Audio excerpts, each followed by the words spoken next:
First Presbyterian Church of the Covenant is located in downtown Erie in northwestern Pennsylvania. Erie is a changing community, and in order to stay relevant, First Covenant has had to change with its surroundings, and it has done so effectively. Among the first things First Covenant has created in recent years is a summer block party that brings hundreds of people from the community to the church property, a weekly Sunday night dinner for those in need, and a traveling homeless shelter that rotates between local churches every 2 weeks. It is also part of a growing outreach to its neighboring colleges, including Gannon University, a campus that literally surrounds First Covenant on all sides. About 5 years ago, we had a major turnabout in the church where I think people were deciding whether they wanted to be part of PCUSA, whether they wanted to be conservative churches. But anyway, that left us in a real confused congregation, a little over 500, worried about what their future was. Nobody was locally was attending. They were coming driving in. Now it's and the church in the last 4 years has really come together. It's healed. It's the temporary supply. Tim High has been very good about helping the church understand what its mission is and what we want to do. One of the most important moves First Church of the Covenant made was naming former Youth and Family Ministries Director Seth Coomer its new Director of Community Engagement. A top priority on his list was connecting with the student body at Gannon University, which in recent years has become extremely diverse. It was an outreach that Seth knew would pay huge dividends for both the students and the church. We discovered a lot of things we thought were not as we thought. So you look around and you think, these students, they're all Hindu, they're all Muslim, and we found out some of the students were indeed Christian students and started attending worship services. Even the students who weren't Christian have been coming to worship services because they've never been to a worship service and they want to learn about Christianity. They're very curious. With many different Middle Eastern students and cultures making up the population at Gannon University, First Covenant has become a safe haven for the students from that region regardless of their beliefs. A prayer vigil held at the church to help support and comfort students whose families were back home in the middle of unrest helped put First Covenant on the map with the local college students. It was really transformational for, I think, our congregation. We had about 50 folks show up that night to listen and to pray, and it just went viral. The students shared pictures at home, and we were getting messages from families, thank you for praying for our son and daughter, and continue to pray, please, we're so worried and concerned, and we're amazed that your church has been so generous and so kind, and I think that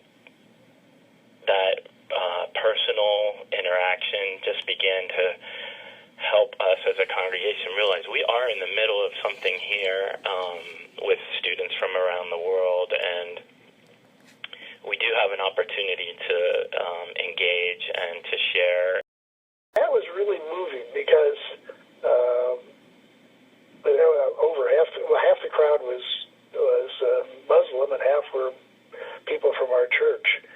But a prayer group that we can do together, and that sort of set the tone for our church and its relationship with the students from the Middle East, because they sort of look to our church as a safe haven. And it's interesting. Recently, there was a dinner for the Syrian refugees. The comment was made that in our own country we couldn't do this because we're of different sects of Islam, but here we can. And it's a safer place in the United States than it is in their own homes. Another important ministry of First Covenant is a weekly meal that is served Sunday evening. One woman in the church realized that on Sundays in our community, we have nobody being fed. All the soup kitchens and the city mission don't serve meals on Sunday. So we have a number of people who are hungry. She said, okay, let's have Sunday suppers.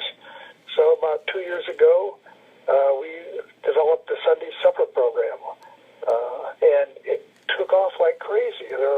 We feed, depending on the time of the month, at the end of the month, you may get up to 200 people coming in to eat on Sunday night. But more importantly, it now includes every other church in town, almost every other church in town, including churches, Episcopalian churches, they all take, now we sign up to see who's going to fix the meal that night. They eat in our church because we have a beautiful, enormous building and a big kitchen and a big dining hall. So now people come on Sunday nights, and we just sort of coordinate it, and it goes on. In fact, the foreign students at Gannon have taken such an interest in the evening meal that they volunteer their time to help prepare and serve the food each week. But it hasn't stopped with the meal. Recently, some graduate students from Saudi Arabia, looking to give back to the community before finishing their studies, started a clothing donation store at the church for the growing number of Syrian refugees that now call Erie home. They make tea and coffee and host the families, extend hospitality. They're the translators for those of us that don't speak Arabic, and the church and the students are able to say, welcome to Erie. How can we be helpful to your transitioning process? A dinner with refugees grew out of this outreach, with 100 new Syrian refugees turning out for the event. It was a welcoming expression that had great impact. It was probably one of the most significant ministry events in my 20 years at the church. The church building is also open all day during finals week, allowing college students a comfortable place to gather and study. Like many of its other programs, this outreach has seen steady growth to the point that 600 students walked through the doors of First Covenant during the last finals cycle. We started to change the idea from us doing that for the students to us doing that together with the students and faculty, and so now faculty help be hosts to sign students in and out, and faculty in their different departments gather up snack foods, and student groups, fraternities, and sororities have gathered together cases of water and snacks and provided pizzas, and the university itself has provided a night with pizzas, and it's just been a significant thing. While refugees are becoming more prevalent in the Erie area, several other outreaches have been designed at First Covenant to include others in the community.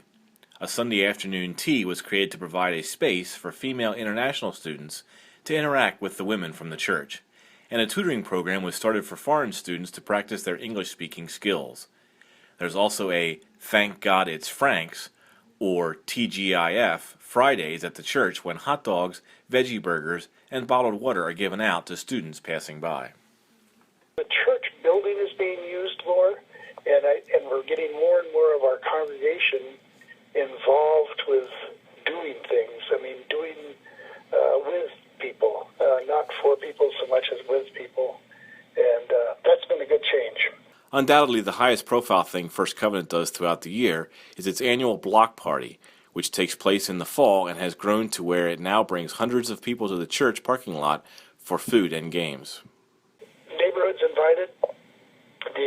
It is one wild, all-day event. More and more people in the neighborhood want to be part of that, as putting it on. So it's a community effort of putting it on as well as enjoying it. But we began to realize a couple times ago that really we're doing this for, and we're not asking any of our neighbors, we're not inviting them to be a part of. A real block party is when the block is involved in leading and planning and executing a block party. And so we weren't really having a block party, we were having a party that church was throwing for the neighborhood. And so we started to invite in some of our neighbors that we have regular contact with through some of the other ministries of the church, and into the planning process, and asking for their ideas and their input. And again, so in those meetings, many times our neighbors were the ones who said, hey, could we pray about that? And offered to be the ones to close a meeting in prayer, and often called things to our attention that we would never think of because of just our tunnel vision for this event. The block party, which last year was attended by an estimated 800 people, not only included a bouncy house, music, and food, it also consisted of things like free haircuts, creating an atmosphere that literally had something for everyone. The church has also created a traveling homeless shelter that provides food, a place to sleep, and even showers for the needy in the area. It has grown to the point that the shelter now rotates every 2 weeks between First Covenant and 4 other churches in the Erie area. One church will host, and another church will take care of all the manpower, the people power, to make meals, to make sure folks are comfortable and looked over while they're sleeping, and so it has expanded greatly over the last 4 winters, and it has been exactly what was promised as a way to help communities have relationship and connection to folks with deep need in the community.